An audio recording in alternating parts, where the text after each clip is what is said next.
Call to order this meeting of the Underhill Planning Commission for Thursday, January 2nd, 2025. Happy New Year, everyone.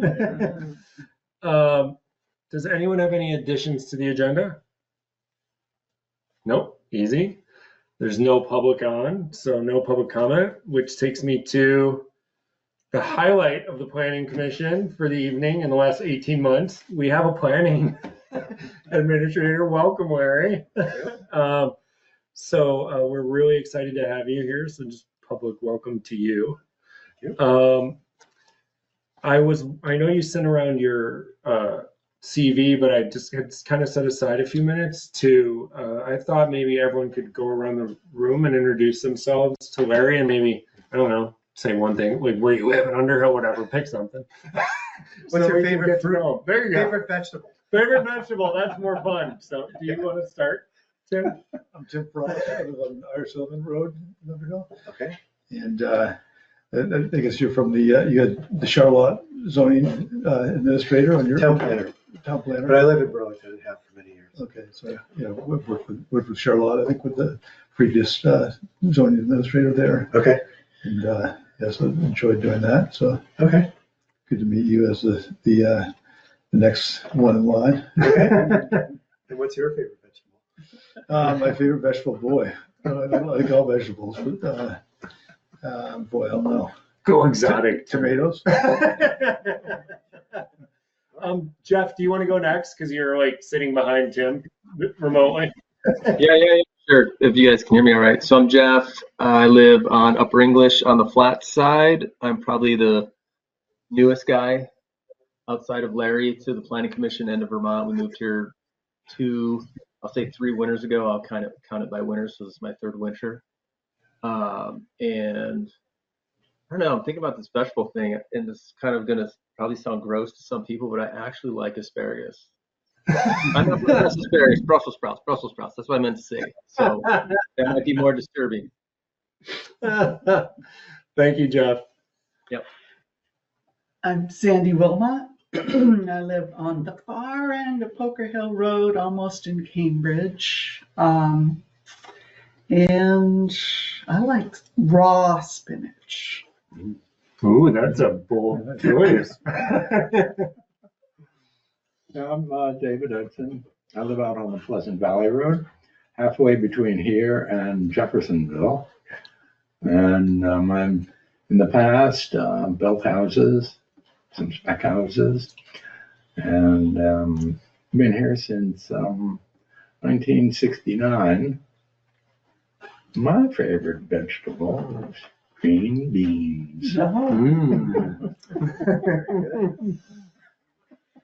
Carolyn Gregson. I live on Pleasant Valley Road, and my favorite vegetable is fiddleheads. Ooh. Wow. Bart Johnston, north end of Irish Settlement on Dune Road. And I'm Scots-Irish, so I have to say potatoes is my favorite. We've met, obviously, Brian. I will interject and say I gave Larry a very short little cheat sheet on everyone, little intro on your background in terms of professionally for the Planning Commission. I live on Westman Road, and I'm the last house in Underhill going that direction, so I'm a little north of David, right near Tim. So my favorite vegetable is definitely sweet corn in the summer with lots of salt and butter. Larry? Okay. So I'll tell you a little bit about my background, but first things first. My favorite vegetable is artichokes. Don't get very often. Land use planning is either my 3rd or 4th career, depending on how you count them. What you didn't see from my summary of qualifications that I sent around is that I worked for about 25 years in the nonprofit human services. I mostly serving people with disabilities, and everything from a direct service frontline staff provider to being an executive director of statewide organizations. I did that a couple times. I also, along the way, was a director of admissions at a local college. I ran an educational nonprofit that focused on teaching children about where energy comes from and how to use it wisely. I was an advocate for passenger and freight rail in Vermont. Done a lot of different things. And if you look at my LinkedIn profile, you'll see evidence of having worked as a consultant to nonprofits, which I did for a number of years. I focused specifically on working with nonprofit boards of directors to provide executive coaching and training on financial management, and also to work with nonprofits on long-term strategic planning, including local and national nonprofits in that arena. So nonprofits, I guess you say, was my first love. I kind of backed into land use planning mostly because I live in Burlington, and I was appointed to serve in Burlington on the Planning Commission for 4 years in the late 90s. And then before that, we lived in Winooski for 8.5 years. And I was on both the zoning board and the Planning Commission in Winooski. So I have a total of about 10 years of experience doing what you folks do, or being a volunteer commissioner. And I was really intrigued by the work. And then I saw, when I was between jobs, I saw a posting for the town of Bolton was looking for a planner and zoning administrator. And I thought, well, I kind of know that work. And much to my shock and amazement, they offered me the position, and I took it. So that was in beginning of 2018, and I did that for about 2.5 years. And then when the position became open to work full-time as a town planner in Charlotte in 2020, I applied for it and was accepted into that role, and I've been there since. I just retired from Charlotte as of December 1st. So pretty new to the idea of being semi-retired, which is what I am, because obviously I'm here. I'm actually old enough to qualify for full Social Security benefits and a small municipal pension and Medicare. So I figured with all those foundational pieces in place, I didn't have to work full-time anymore and didn't want to work full-time anymore. But this seemed like a really interesting opportunity. And I really enjoyed working for Bolton. And it seems like there's a lot of similarities between this community and Bolton. So I thought, well, why not? Give it a try. And here I am. So, and I have just personally lived in Burlington since 1994, have married since 1982, have 2 adult children, ages 34 and 27. 27-year-old was living in upstate New York and just bounced back to move back in with us for transition. And then our oldest, 34, Forrest, is just became a dad a year ago, August. So I now have 2 wonderful little toddlers in my life, identical twin girls who I visited with on the way over here. They just moved to a house in Jericho, and so they're on the way. So I stopped and had my lunch there. And we're seeing them a fair amount. We're very excited to have them in our lives, Forrest and Nicole, and the 2 twin girls. Yeah, and we're cat people, so having a town hall that has a cat roaming around is fun. I didn't expect that, but here we are. And here he is under my chair right now. Yeah. What's his name again? Anoki. Anoki. Uh-huh. Well, welcome, Larry. Thank you. You obviously bring a tremendous amount of experience, and we're lucky to have you. So welcome aboard. Yeah, thank you. I actually forgot my addition to the agenda, which was the minutes, because Amanda sent them out later. Did people get a chance to read the minutes? Okay. Yeah. Did anyone have any questions or comments? Okay. Does someone, other than Tim, you were not here, does someone want to make a motion to approve minutes? David? Thank you. Second, Sandy, all in favor? Aye. Jeff? Yeah, sounds good. Aye. All right. I think that is aye. All right. So that's unanimous by everyone who could vote on them. Sounds like I missed quite a meeting. Did you? Okay. So those are done. That takes us back to where we were after the introduction to Larry. So Sandy, this is more of a logistics thing, but since I wasn't going to be here, I wanted to put it on the agenda. Do you know how much time we're supposed to be setting aside and whatnot? Because I think with Larry, might be doing the next agenda, I'm happy to do it as well. But how much time should we set aside? And what time is he coming? And free ends. Yes, I believe he'll be coming at the start of the meeting. Okay. As far as I know. In He person? usually does, in person. Okay. Just a little background so you understand what's going on. The Natural Resource Inventory and Mapping Committee, who took several years to create a report and maps. You heard presentation by Arrowwood, who we had contracted with, saw all the nice, pretty maps. And then the ultimate question is, what do we do with that and how do we use it to make our town natural resources a part of the mix in what we include for zoning and planning. So to do that, we are working with the state community biologist, is that what I said he was? Who works for Fish and Wildlife and works with communities all over the state to do just this sort of thing. You have some information about wildlife habitat and all the natural resources. Now, what do you do with it? So he's been working with our small committee to help us sort of figure out what we would offer you for recommendations.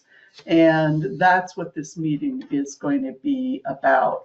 He'll come with maps and our recommendation, but he has the science behind it to really explain what it all means and help us sort of figure out next steps. I expect it'll take probably, also, I've invited the Conservation Commission. So I was going to ask, do you think we should be upstairs? Because I wasn't sure if Larry needed to coordinate or I need to coordinate. Okay. That was one of my questions for you. I don't know how many people are coming. Yeah, it's hard to know, how many will show up. Okay. What would you like us to do? This is a much nicer room. When we're upstairs, it's just like harder to hear. Well, this is the path of least digest, resistance so- to stay down here. Yeah, I think that would be preferable. Okay. I think it'll take an hour. It may take the whole agenda, depending on how many questions and that sort of thing. Do you want to block out the whole meeting? Yeah, if it's okay. I think we should do that, and then, if we run short, then I guess so be it. But I commit to watching the recording because I'm actually super interested in it and I'm bummed I'm going to miss it. So I'll definitely watch the recording and we'll block out the whole session for that. So that's an easy one.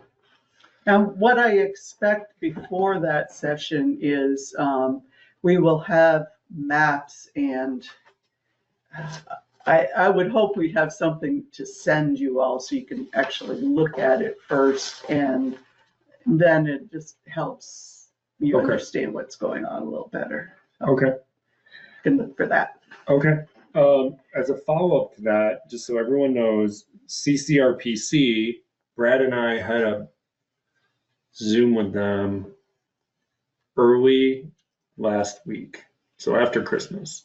And is that right? Doesn't matter. Yeah, right around there at some point. We had an hour-long Zoom with two planners there who are leading this initiative to work with towns on the Home Act, basically. And they want to come in and talk to us about what CCRPC is doing, because there's this whole other overlay, which I'm sure Larry knows exponentially more, or will, if he doesn't already, know exponentially more about than me. My knowledge is what I learned in this 45-minute Zoom or hour Zoom. So these two planners are going to come in person and talk to us about what they're doing with towns and what we're supposed to be doing and thinking about. Because unbeknownst to me, the reason I'm adding it on your thing, Sandy, is apparently the state is doing a whole map that's going to come out in like 2026, where they're trying to show not just how a town is thinking about their natural resources, but you know how I'm sure I'm going to get this wrong. Maybe someone can correct me or Larry can correct me, but you know how they came out with this new thing where like it was like the balance on Act 250, like let's put more concentrated development in these areas, but we're going to think more about conservation in these areas that are not in those concentrations. So apparently the state's coming out with a map in 2026 of some sort. And there's a lot of other things that go along with that. So they want to come in and talk to us is the long and short of it. So I don't have a date. I think it's going to be in February. I'll let you know. So lots of people are coming to talk to us about this kind of stuff. So it's great. Yeah, I mean, if it's helpful, just real briefly. Yeah, please. A lot of what that's about is, so in Act 181, the legislature authorized regional planning commissions to set targets for communities around the state. And the idea is that they really want to put strong emphasis on communities that already have designated downtowns and village centers, and encourage communities to rewrite their zoning bylaws to accommodate the kind of growth that was anticipated in their town plan. So this is not the state coming in and telling communities, oh, you have to develop. This is more encouraging communities that have not sort of actualized the concepts in their town plan to, for example, to concentrate growth in established village centers, but rather to realign the zoning bylaws so that they actually will encourage the kinds of development that communities have already said that they want in many respects. So there are some rural communities that don't have a designated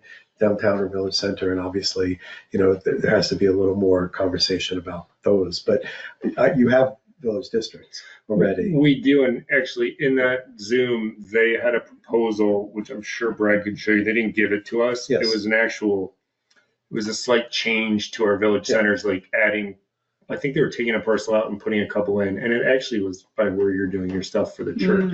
Right. So that's one part. Then the second part of Act 181 is that they are pushing, the regional planning commissions are going to be working with each municipality in their region to identify housing growth targets. Because there's a sense of, the governor said last year at one point that Vermont needs to build 40,000 new housing units to meet the existing and short-term new demand. That's a lot of homes. And the majority of those homes are probably going to go in designated downtowns in urban areas in the state. But, really every community has a part to play in solving the housing crisis. And so regional planning commissions are setting forth to work with, in the next couple of years, communities within their regions to set meaningful, attainable, measurable housing targets. That are within the designated growth areas for that community, so that communities can kind of get off the dime that have not been building housing and do that. And this is a big issue where I was just working in Charlotte, because Charlotte has not had meaningful growth in the village centers in 50 years. And only a handful of housing units built in the entire town in recent years, like 7 a year. So, some communities have been doing more than their fair share, like South Burlington and Williston and Burlington, and some communities have been doing very little, if anything. So the idea is that regional planning commissions will work with communities to identify what is a housing target that community can get behind and agree to, and try to figure out how to align the rules and the incentives so that developers will build to that extent in those village centers and downtowns. Thank you, Larry. They said they were going to give us like an actual number, like 6. I'm just making a number, 6, Yes. and say like this is your goal. But they want to talk to us about like how do you engage with the community, and then I told them about the housing study we did, and And so that's what they want to talk to us about. Yeah. Thank you, Larry. Sure. I wanted to ask you, Larry, and I'm glad you mentioned that. They mentioned, and I was wondering if you could touch base with Brad, or the guy at CCRPC, whose name I should find because he knew you. Yes. Unsurprisingly, obviously, you've worked with them. Yeah. There are planning grants available right now, and I was wondering if you knew anything about if we could get one to work on our zoning regs, since that's what we're doing to help pay for the lawyers, and if that's something you have any expertise in following up with them on. Because we've talked about this in the past, and it's never gone anywhere, just because we haven't had a planning administrator. But like, if that's something you think it's worth touching base with them on now, I feel like it wasn't due until March or something like that. Yeah, it might be the end of February, but Okay. Yeah, so I'm 2 for 2 in writing planning grants for the state. Oh, I've written 2 grants and both were funded, one for Bolton and one for Charlotte. So I know how to do it, and I'm happy to do it for Underhill, okay. to write grant applications if we can agree on what the focus would be. Yeah. It's called the Municipal Planning Grant Program, and they have different types of focus that you can ask for funding for. One is to update your municipal plan for communities that are up against the deadline to do that. Another is to update your zoning bylaws. And, there's a whole manual called Enabling Better Places, which tells you how to update your zoning bylaws for your places where you want to encourage development. But I think the state is giving out money to communities to do this work because they realize that rewriting your zoning bylaws can be a fairly complex enterprise. And, often communities need help beyond what their staff can do. And so, they give out these planning grants with an expectation that communities, if they get a grant, will contract with someone to actually do the nitty gritty work of drafting the rules and then bringing them to this group to review and propose for adoption. So that's typically what they're for. Well, I don't want to speak for everyone else, but I mean, I feel like my 2 cents, I don't know if everyone else feels, is I would love to pursue that because we're going to have to pay our lawyers or consultants or whatever for this stuff. I gave Larry the beautiful handwritten copy of our comments that we've aggregated. But like, it seems like that could be something that's valuable for you, like Brandon. So I would defer to your expertise on like the next step on doing Well, we that. need some sort of direction, don't we? I mean, not just wide open grant for change our bylaws. Basically, we need to have a direction of some kind. Yeah, well, like most recently in Charlotte, the grant I wrote for Charlotte was about updating the village district bylaws to reflect the intentions of the town plan, which was to concentrate development in the 2 village districts in Charlotte.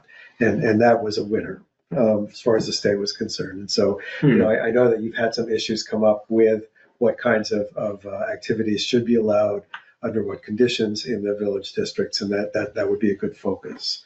Areas that you targeted for development that where the existing rule book may be out of date or not reflect, what's needed to actually get developers to be interested in doing what you want them to do in the villages.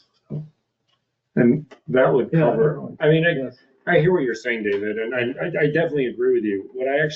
What I personally would actually want the money for is to help just revise, incorporate all the changes that we've made already and whatever we're missing. But I understand what you're saying about how that's probably not the world's greatest pitch. So it's like packaging it up so appropriately. Because all those changes are gonna have to go to the lawyer, which is The not gonna changes be that we free. already have, you mean the packet of stuff Yeah, we've done, yeah. basically. Yes. That's the main thing. We have to get Yeah. kind of tabulated and Yes. so that we actually know what we have done. Yeah, no, that's what I was thinking. That has to go to the lawyer, and the lawyer charges whatever they charge, $300 an hour. So I was thinking if we could get the state to pay for that, that would be nice. Yeah. Yeah, I think the last time we had a planning grant was like 2005. Years ago, so I'm 2006. wondering if maybe we're sort of Well- due in the rotation. I know that's not how it works, but yeah. We did use that for the housing study. That was a municipal planning grant, True. Right. but it was it was different. And that actually might be a great example. So if you wanted to make encouraging housing growth where the community wants it, based on the recommendations in the housing study, and revise the regulations accordingly, I mean, that's a very solid thematic focus to put in a grant application. And I just want to say real quickly that, this idea of collating all of the changes that you've already discussed and more or less agreed on or worked on, and to the point where they're almost done. I mean, that's what I'm here to do. Oh, So I wouldn't worry about that. okay. I'm really interested in going well beyond that Got it. list. And we could talk about that in the upcoming agenda item for the agenda for the rest of this, for all this year. Oh, yeah. Because, I think that there's a whole categories of interesting things that I would like to encourage us to work on in 2025. So maybe, because we're like basically up to that time wise. So maybe let's leave the grant aside for a second. I selfishly want to skip to our next agenda item, and then we can kind of come back to where we were with the 2025 agenda, which is I need to write the town meeting report. And I was joking with Larry that I know I could go back through all the minutes, but I also know we were all there, and I'm interested in what you all think we should highlight to the town that we worked on last year. So what sticks out in your minds? I'll write it and I'll send it around, but what sticks out in your minds that we spend time on and that we should let people know that we worked on? What sticks out to you? dwelling unit. ADUs for sure. Yeah. I see Bart's got a list here. I'm Yeah. cheating, Bart. I can see that you. Some are important, some aren't. What do you have? What do you remember? Well, I dug into the cannabis, so I remember that. Yeah. And we decided we didn't want to do cannabis. Yeah. And we talked about seasonal camps and the roads. Oh, we did. Yeah. Yeah. And I think a lot of our time was taken up with the DRB study review. Oh, yeah. That's a good one. We got a list from the DRB of things they've run into in the past, and they're incorporated in those master comments of things that we thought needed to be changed. Okay. Yep. And we talked about Sandy's Underhill Climate Action Plan. I think that was yours, wasn't it? Yeah, it was a review of our progress. Yeah. Yeah. Okay. And once again, Sandy, the farm culture and structures, we talked a lot about that. Oh, yeah. Yep. And that kind of goes into my interest of a working landscape. Yep. Okay. That's great. Event venues. Yeah. Spent a lot of time on event venues. Industry. Home industry. Yep. Jeez. And then Amazing. at the end of the year, it was a lot of sawmill activity. There was a lot of sawing. A lot of sawing. Sawmills. Okay. So Thank you, Bart. that's what I had. Does anyone have anything? I feel like that's super comprehensive. We did talk again about the local option tax. Oh, yeah. Yeah. Which I think that's important to mention. And you all gave an endorsement to move forward with the food hub. Yep. So it's kind of hard to tell who did it grew out of here, but Yep. grew away from here now. True. That is a great list, everyone. Thank you. The natural resources inventory, we have that. We could say that we're going to be That'll be a working on that in separate 2025. report. Quit trying to steal my 2025 stuff to write about, Tim. We looked at the maps and talked about it. Yeah, we could say we kicked off Yeah. the, yeah, thank you. Oh, we had education about surface waters from Stacy. Oh, yeah. I forgot about that. That was early in the year. Okay, this is great. Thank you, everyone. Larry, one thing to put in the back of your mind is we all, I think everyone was in favor of it. Either way, we recommended to the select board, I'm almost positive unanimously, that they look at a local option tax because of short-term rentals, which then ran into this whole thing with Brad saying we would have to change our town charter, et cetera, et cetera. But that's maybe something you can put on your list to think about, because was something we wanted to do and that the select board, I think, was in favor of, but it sort of ran into this roadblock of whether it needed a charter change or not, and it died on the vine. Not because anyone was against it, is my point. Yeah, okay. Didn't we, in the detail on that, didn't we agree that that'd be great for short-term rentals Yeah, ours was only targeted at accommodation, not anything else. and not, home Not retail. businesses? No, not retail, just accommodation. Thank you, David. We reviewed some of the details for the DRB that, as far as the language that they were asking us to. Yep. Okay. All right. Thank you, everyone. This is great. I will work on this and send it around for your review. Okay. That takes us back to where Larry was sort of leading us, which was the 2025 agenda. Yeah. I can't remember if did I tell you what we had talked about, Larry? And then you can incorporate that in Which part? later, where I had said we had come up with a list when you, Brad, and I were sitting down. I Oh, don't know if I read it to you. I don't It was think very, it's sort of very general. okay. The things we mentioned that we should work on were driveways. In reference to that, we were thinking about the possibility of ADUs not requiring an upgrade to the driveways. The road ordinance now says if you have an additional dwelling on a road, the private road has to be brought up to standards for two. And it's really a prohibitive cost, actually, so it's discouraging ADUs.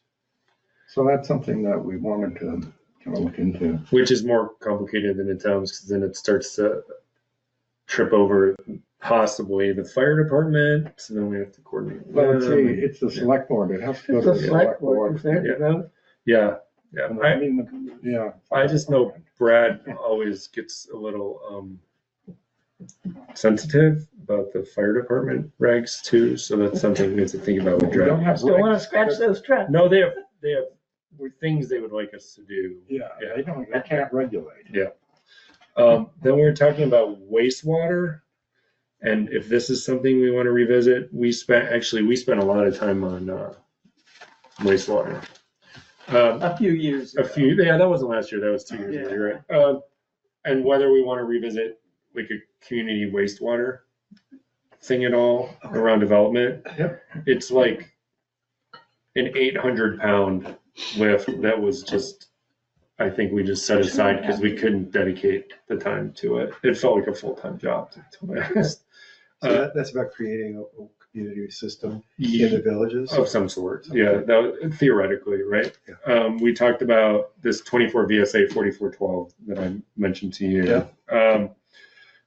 We talked about mapping was one of the big things, using the natural resources inventory that Sandy and the Natural Resources Committee did, and that Jens is coming to talk about. And then I know you, Brad, and I talked about how to map, like sort of redoing the districts.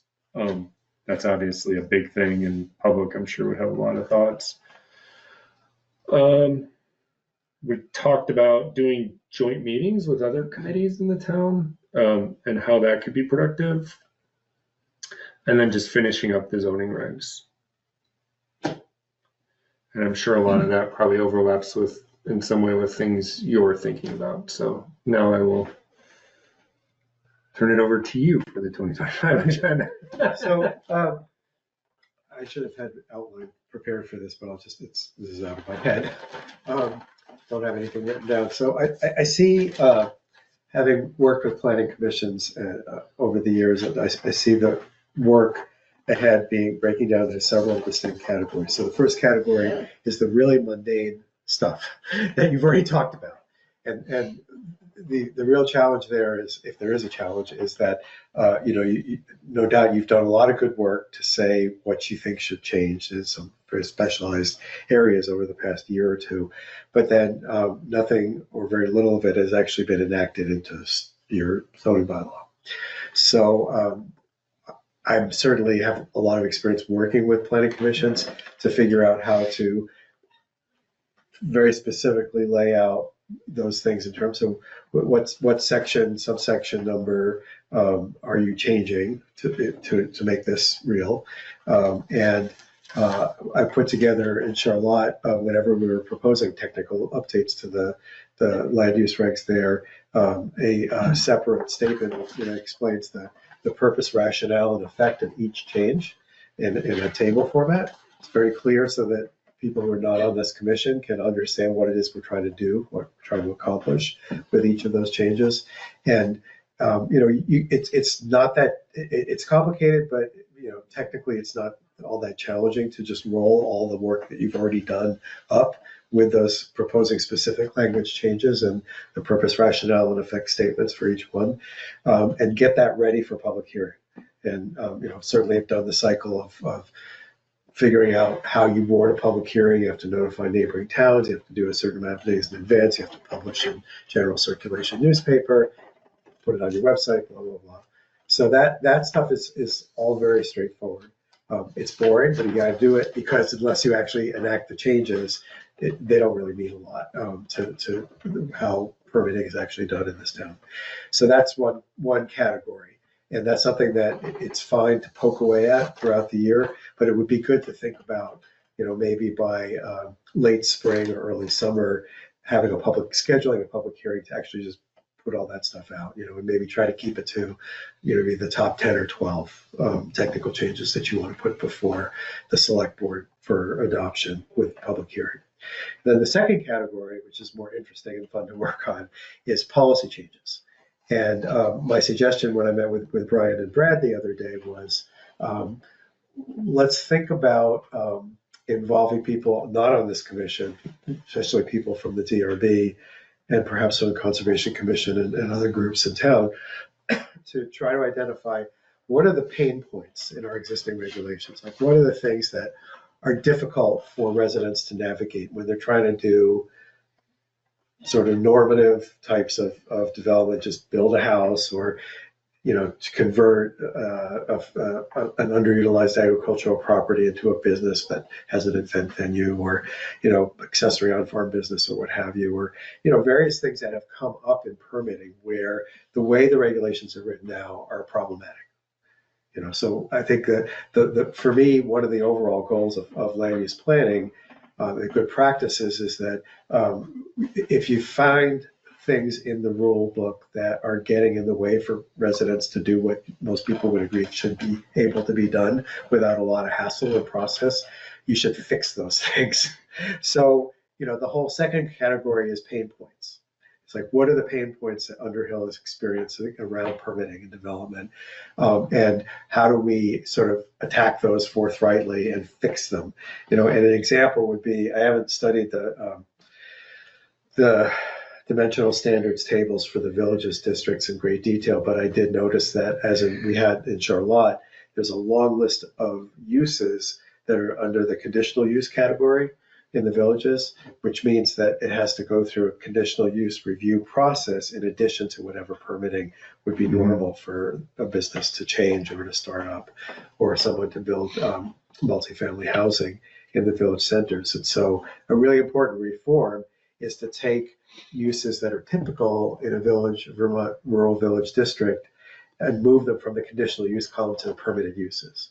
So, if a business wants to build it's the kind of thing that really should have parking, should have, good stormwater management, should have controls on outdoor lighting so they don't destroy the night sky, et cetera, then you make them go through site plan review, but you don't make them go through conditional use review, because it's understood that most of the uses that are now listed in conditional use really are pretty normal in a village, and so people shouldn't have to jump through those extra hoops to get a permit to do that. So, that's an example of simplifying the rule book so that it's just easier for people to get it done when you have somebody with a good plan and a use that would be a good fit with the village district. So I think that, that you said you had a list from the DRB about things that they would like to. We have an online spreadsheet that I can forward you. Okay. And we've gone through it. However, I don't think that means that, it would be interesting, since you have the changes we made, Yeah. and once I send you the spreadsheet, Yeah. it would certainly be interesting to get your thoughts. Yep. And we could always have a meeting with the DRB where we sort of go through and show them what we've done and talk about some stuff. Yep. I'm sure it would be a good meeting. So. Yeah. Okay. So those are two good categories, two good starting points. And, like I said, the technical updates, they can get kind of boring and in the weeds, but, it would just be good to get those done. Since you've already done a lot of the work. Okay. And then the identification of pain points, that's like, there's like an information gathering, a discovery process that happens first. So, like, what are the pain points, including the list from the DRB? And then part two is to prioritize them. And, that's a little more interesting because, maybe you have 25 things on the pain points list, but, in the next year, how realistic is it that you're going to get all 25 done? Probably not. So, you pick the top 10 or the top 8 or whatever, and you focus on those. And, because those are often policy issues, they're more interesting to talk about. And I think in every instance of those, the identification of who else should be at the table will be pretty clear. For example, if you're talking about updating the zoning district map to reflect the insights gleaned from the natural resource inventory, you probably want to have stakeholders who follow that piece of work, the natural resource inventory, to be part of. You want to invite them to be part of that discussion. Mm-hmm. Okay. That's great. So I think those are two broad areas you might think of about how to structure the work. Okay. Yeah, and I feel like part of that is that you need to establish a rhythm in scheduling out your planning commission meetings for the year to sort of think about how does all that fall into place. How long is it going to take to draft? How much time do we have to leave for discussing them? And then, going into the public hearing and adoption cycle. And to me, the best way to proceed with either of those types of changes is that the planning commission does its work in drafting and reviewing and developing the language. Then you put it to a public hearing. You get feedback in the hearing. You might make changes to the language based on the feedback from the public hearing. And so you make those changes, and then it goes to the town attorney for review to make sure that you're not doing anything which is a violation of state statute or contradicts something somewhere else in the rules. And then from there to the select board for their review and adoption if they feel that they can adopt it without a vote by the town. And a lot of the stuff in the first category, the technical changes, probably doesn't need a vote, townwide vote. But the second category, you may have some hot topics under policy changes that the select board would choose to put to a townwide vote. Mm-hmm. They don't have to, right? But right. They can choose to do that, right? If they feel like people should have a chance to debate and weigh in. And it's, by the way, I'm a little biased against putting things to a townwide vote that don't need to be voted on by the town, because I would much rather explain a set of complex technical changes to the land use regulations to a small group on the select board and help them understand it and get comfortable with it enough, answer their questions, and then pass them, than to have to explain to an entire town why we're doing this. It's not that you can't do that. It's just that it's really easy for people to pick apart, words that they don't understand in a draft. I think our select board has determined that this stuff has to go before the voters, basically. It doesn't anymore. Yeah, I know, but this is an issue.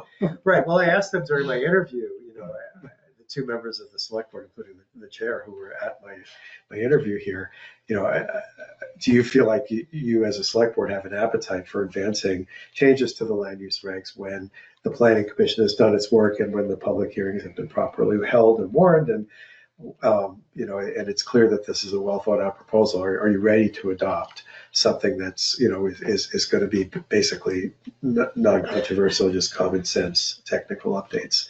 And I was assured that yes, they are. I was common sense. Well, we'll see. We'll see. With 5 of them now, it might be a bit easier. It's a different mix. Yeah. They were very clear with. I'll second Larry's characterization of they were very clear. So yeah, I hear you, David. Yeah. Hopefully they meant it. Yeah. Larry, have you had experience doing mapping? I'm not trained in GIS. I'm not, I've never taken the course. I have used, when I was in Bolton and Charlotte, the map viewers for those two towns that are prepared by and maintained by CCRPC. And I have a whole lot of respect for what you can do with a map viewer in terms of, doing right down to the parcel level of analysis. And you can turn on layers for, wildlife connector habitat, for wetlands, for steep slopes, and all kinds of things. So whatever issue that you're looking at, when you're trying to make a sound permitting decision, you can dial it up using the map viewer, and you can save and print out maps to show whatever it is that you're trying to highlight when you're analyzing a parcel or an area of town. So I do have that experience. And as long as the map layers are up to date, the data sets are up to date, then it's pretty straightforward. Well, somewhere in the future, we've, for a couple of years, we've been talking about upgrading our official town map. Yes. Basically, you're familiar with it, I guess. Okay. It's a hand-drawn thing. Yes. Yeah, so we want to simplify that with using the boundaries of properties and other. Instead of distances, right? So So that's somewhere in the future, basically, but we do want to get to that at some point. Yeah. I know what Sandy's working on is going to affect that in some ways. Sure. And Brad also has to update our tax map so that we know where subdivisions have happened and all of that. And so there's mapping work that would be helpful. Yeah. That was definitely high on the 2025 agenda, I would say, by everyone. So Zoning map updates. okay, That's something that we can get started on. I don't imagine we're going to finish it in 2025 somehow. But not with that attitude, David. you're not. Going on so long. I'm just kidding. We will, David. Well, and it's a very appropriate focus for planning commission to revisit the zoning district map. The one little catch to that is that changing the zoning district map is not considered a change to the land use bylaws. They're considered a change to the town plan because the maps are part of the town plan. Oh, so it has to go back through. So it has to go through that whole cycle of changing the town plan. Wow. And there's no need to wait until the next 8-year cycle for the town plan's shelf life is almost up.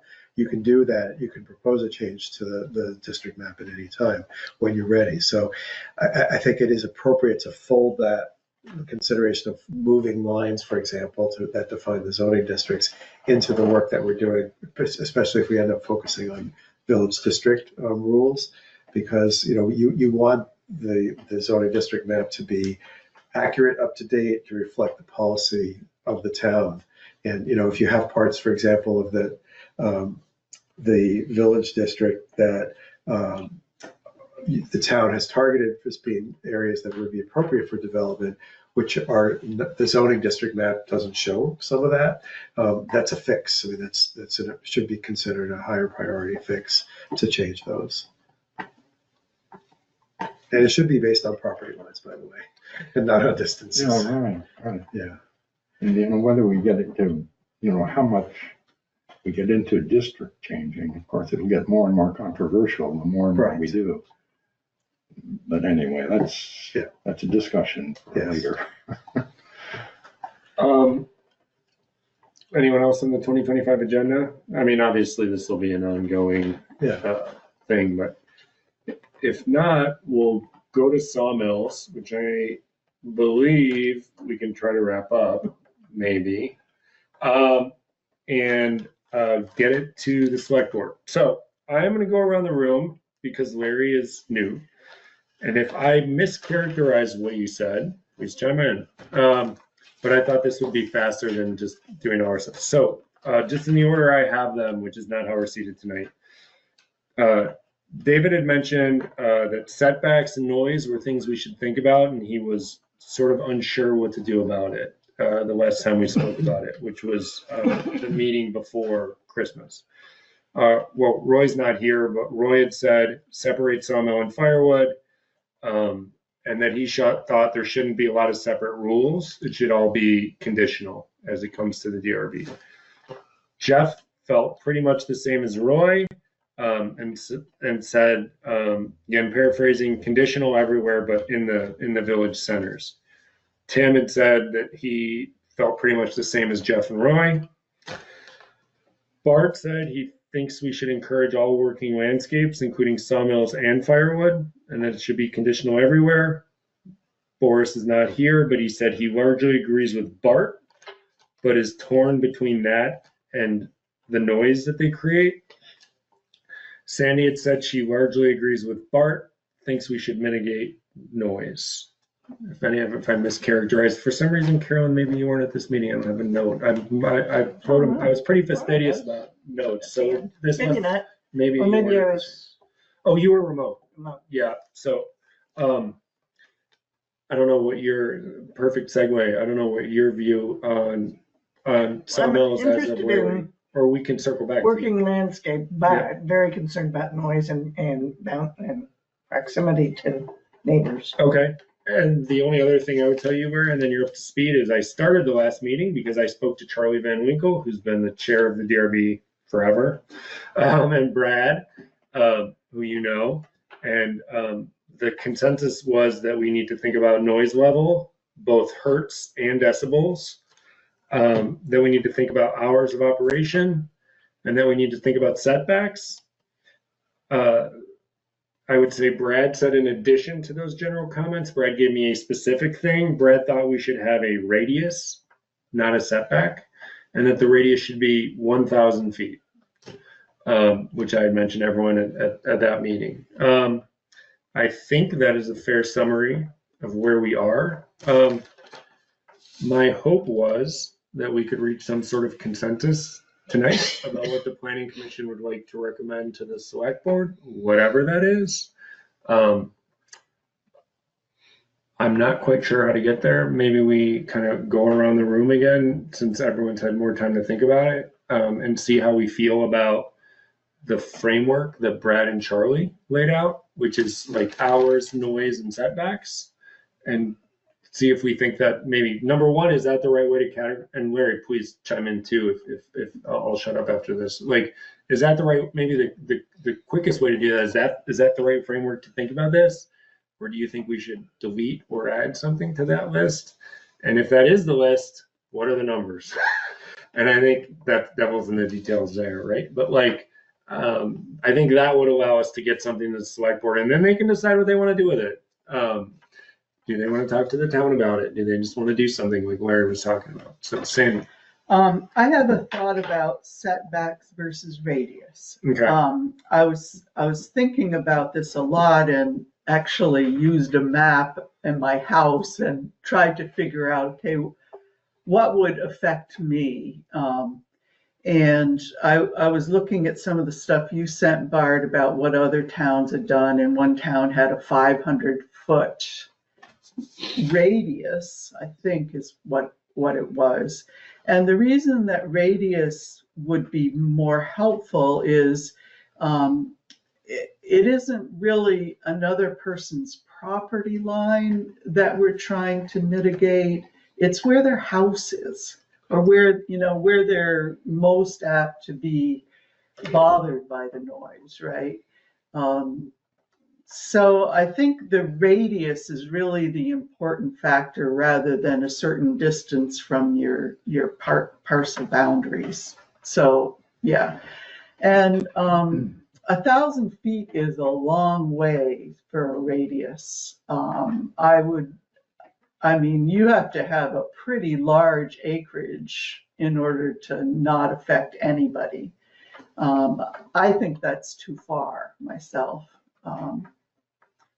At least 500, I think, would be, based on what I was looking at, would give me, I think about what neighbors have been, constructing things or mowing or cutting wood and how far away they are.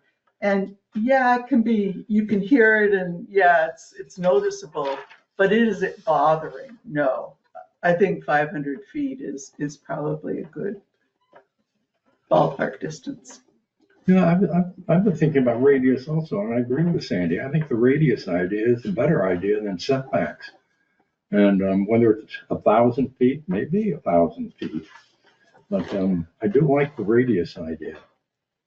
Is anyone opposed to radius?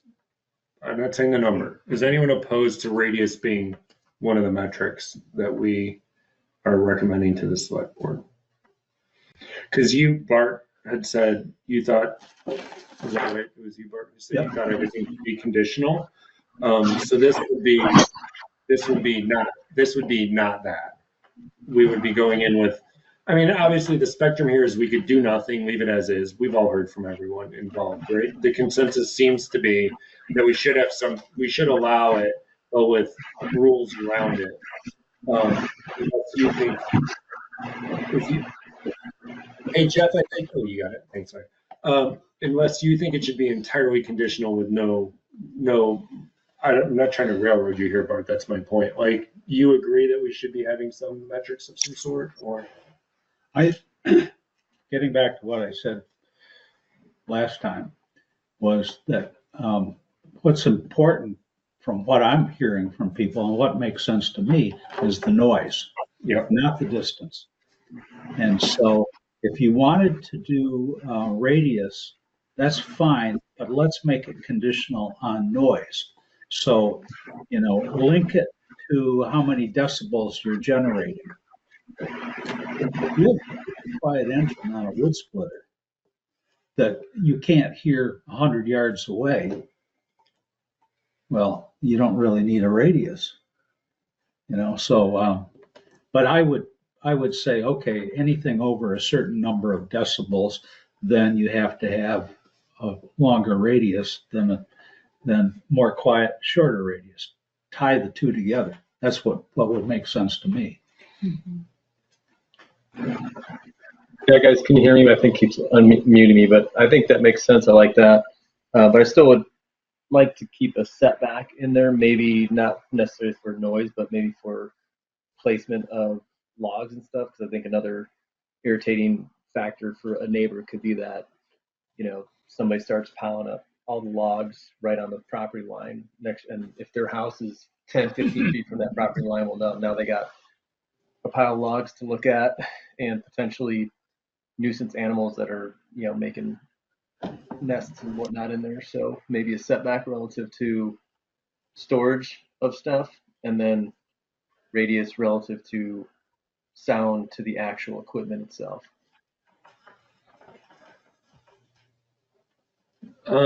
Okay.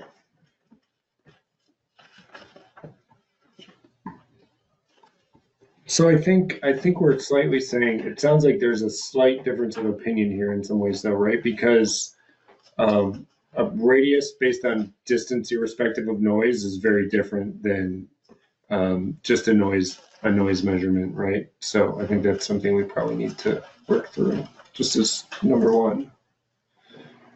Because what Brad and Charlie were saying, I'm not saying we need to do what Brad and Charlie were saying, but what Brad and Charlie were saying was basically have both. And it sounds like not everyone agrees with that. Have both what? Both two separate requirements, like For noise and distance. right.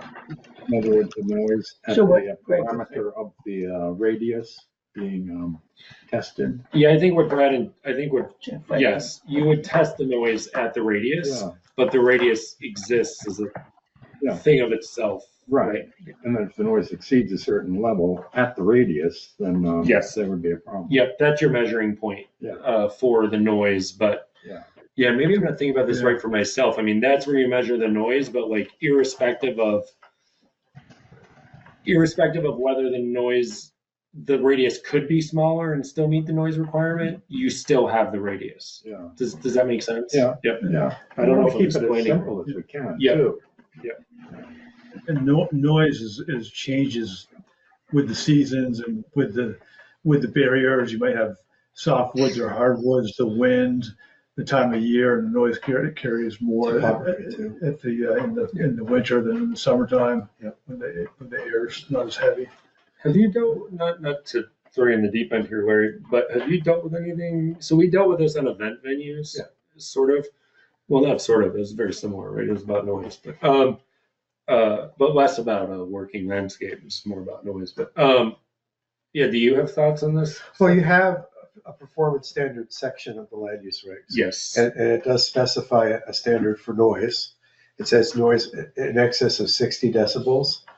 That's not just occasional, that's more than just occasional use. Yeah. That's grounds for the zoning administrator writing a violation to a landowner and essentially telling them they got to stop or change it. And I mean, in practice, if you can't write a ticket that can hold up in court, it becomes very difficult to enforce a no zoning violation of a standard. But, it is there. I think in my experience, 60 decibels is pretty low.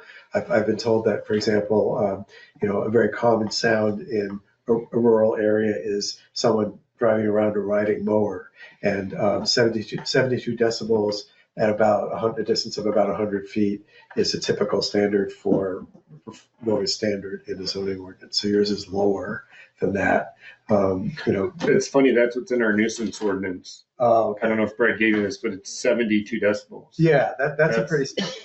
Okay. Yeah. So, I think the idea behind the performance standards is that those apply to all uses in town. And, from a permitting point of view, it's the DRB's job and the zoning administrator's job to work together to make sure that they don't approve or permit any new uses that would be clearly a violation of any of the performance standards. But once a use has been established, as it is with a sawmill, in this case without a permit, right? Yes, there's a whole long history there, but it was the person who Gordon is the person who has a sawmill. Gordon thought, I think I'm correctly summarizing Gordon's presentation here. Gordon didn't think he needed a permit because he thought he fell under the forestry practices, and then the DRB disagreed. Right. Yeah.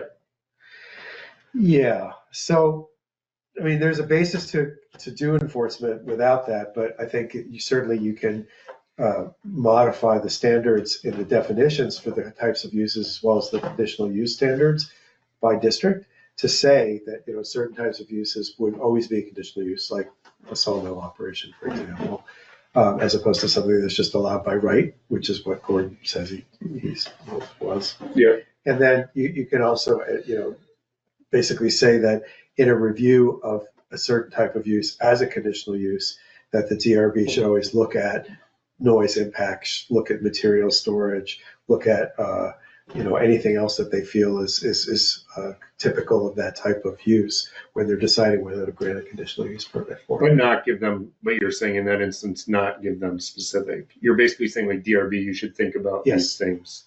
Yeah, because it's hard to sort of think every possible instance that could occur in the future for every possible kind of business. And so what you're trying to do is to identify, are there particular types of businesses that generate unique impacts? And, you have a whole chapter 4 in your land use regs call out certain kinds of businesses that do have, interesting and types of impacts that should be separately considered from other types of uses. Example would be extraction and quarrying businesses. Oh, yeah. There's a profile of the kinds of noise and ground vibration and sounds of explosions and trucks coming and going that are characteristic of a quarry operation. And you want to make sure that if you're going to permit a new quarry, that the business who's asking for that permit is following the standards that are called out in the land use regs.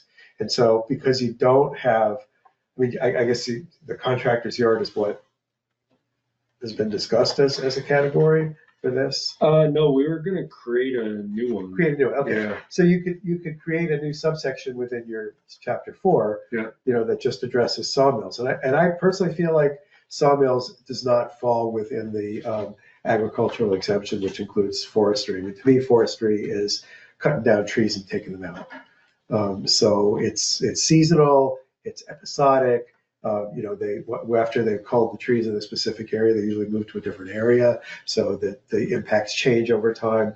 Whereas a sawmill is typically fixed in place, and it's a more constant use that has a certain profile of noise and other operations. So it would make sense that if this is something the town wishes to regulate, that you have a specific section that describes what types of uses are compatible, and then that can also be incorporated in the use tables at the beginning of the document to say, what districts you will allow that type of use in. And ours was going to be, I think, even more limited. Ours was going to deal specifically with firewood processing. Yes. So the sawmill portion would stay as is, and it would make it clear that firewood processing is not a quote unquote sawmill. Instead, it's its own thing, and these are the rules. Right. Yeah. So I think a multi-part approach where you define a radius to existing homes. There would be set an absolute limit on where this could go. You would revise the definitions as needed in the last chapter, so that they accurately capture what it is that you're trying to regulate. You would particularly think about where, in writing a new section for chapter 4, you would think about where in town you want to restrict those new uses to be, because probably you don't want it next to a residential subdivision. But it's up to you all as a planning commission to say what parts of town you think it would be appropriate for that use to go in, and then you would list it as a conditional use in the standards table for that district or districts.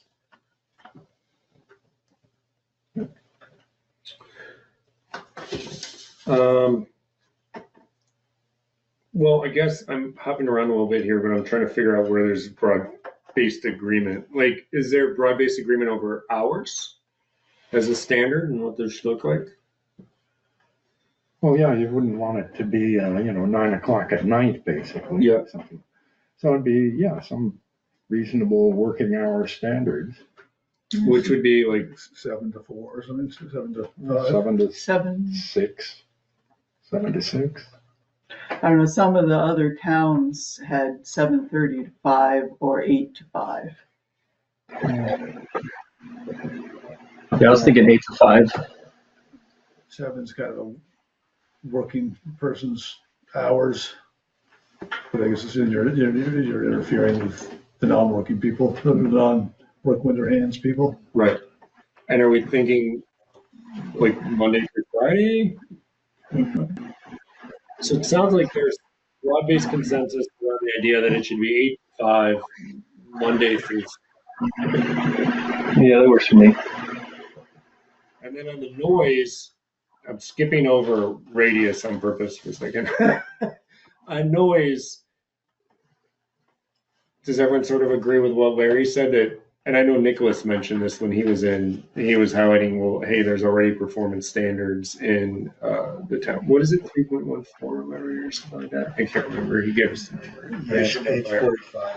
But it's, is that something we want to reference? My one concern with that is Brad specifically mentioned hertz versus just decibels.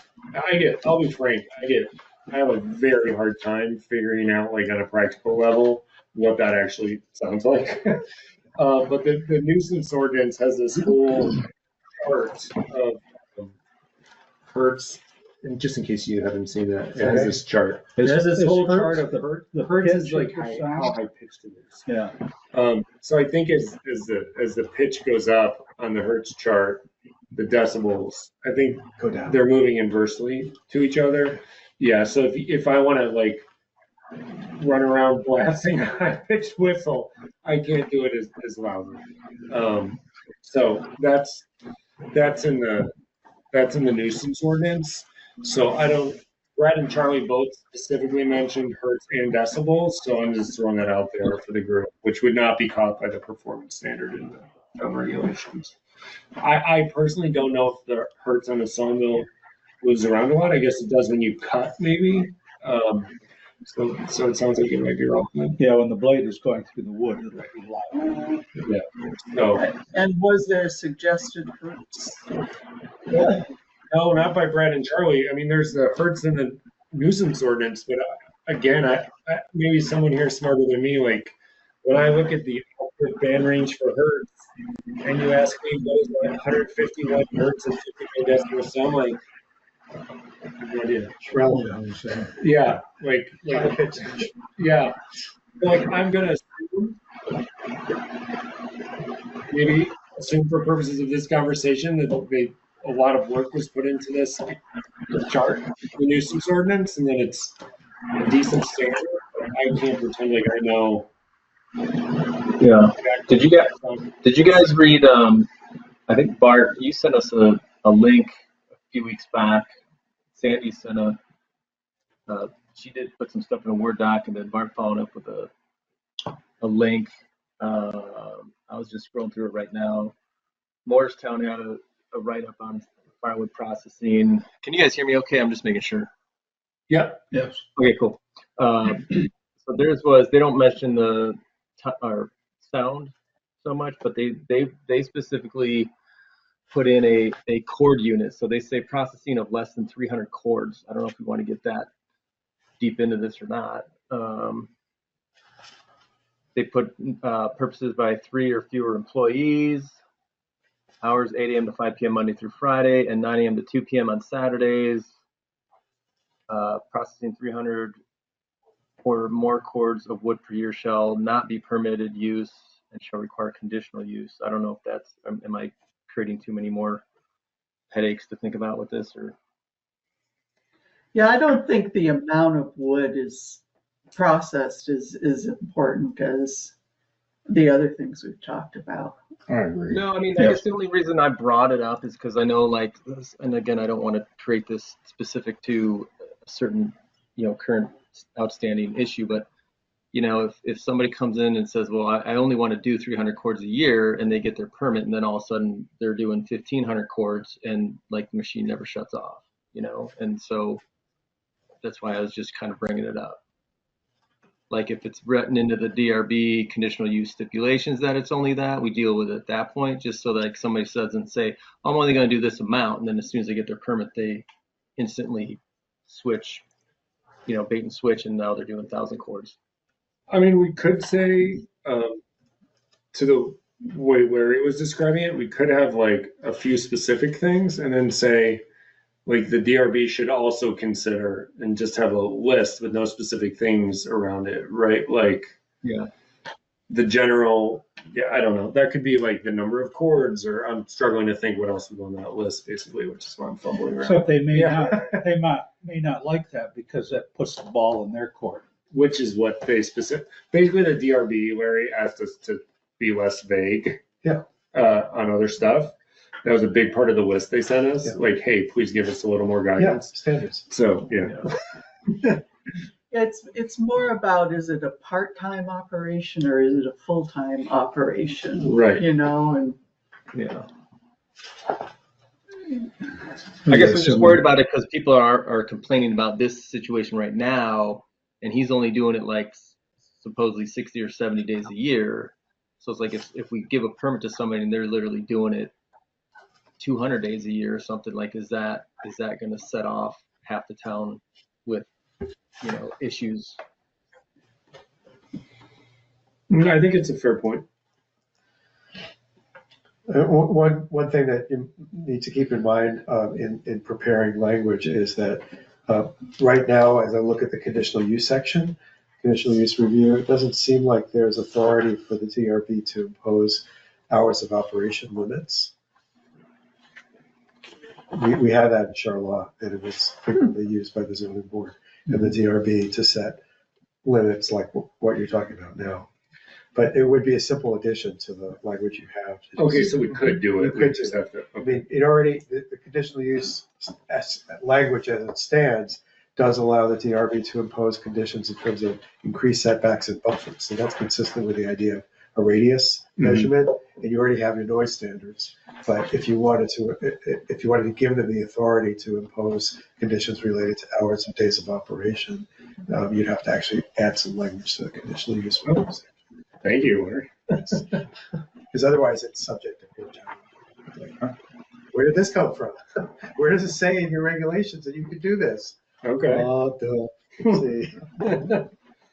That's a good catch.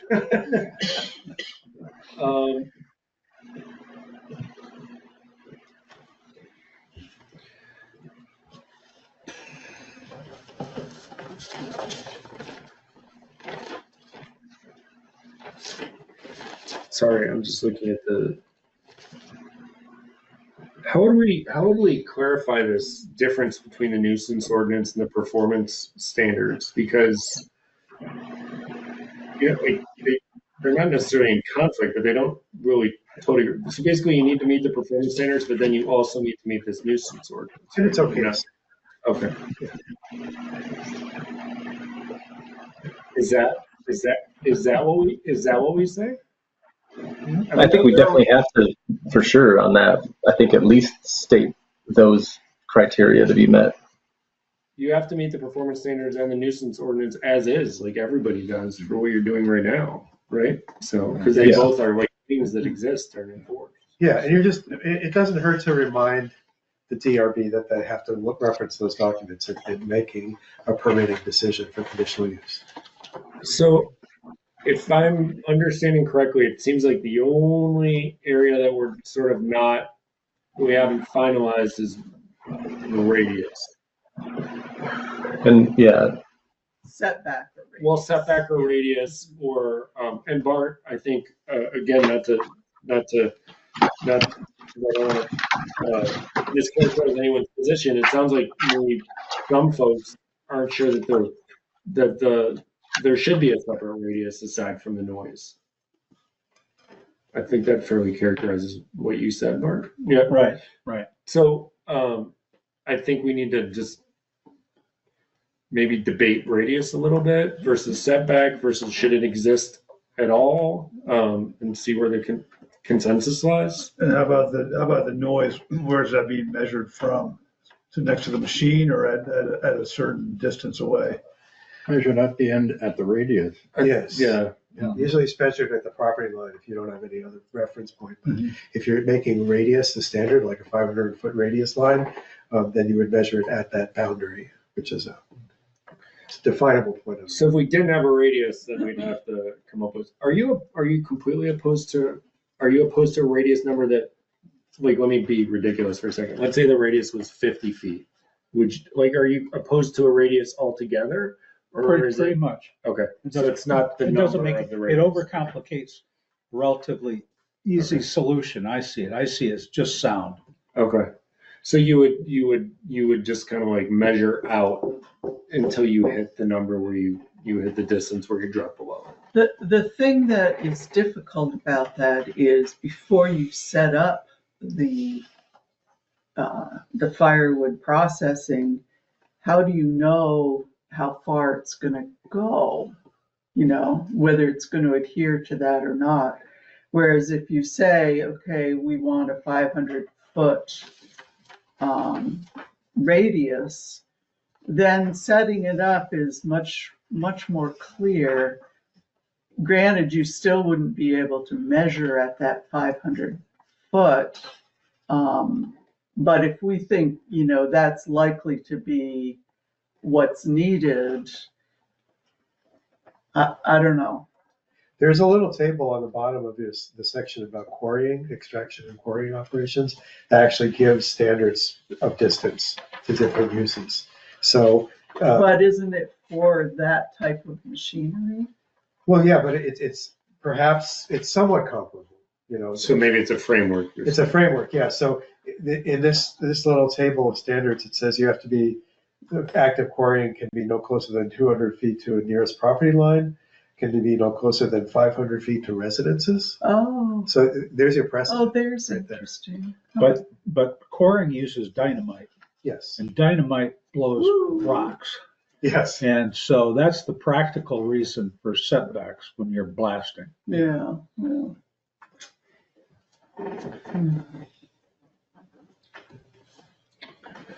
Well, I guess with the conditional use, if you didn't have a distance, and it was being proposed up against a property owner who had an issue with it right next to their house, then that would presumably be denied.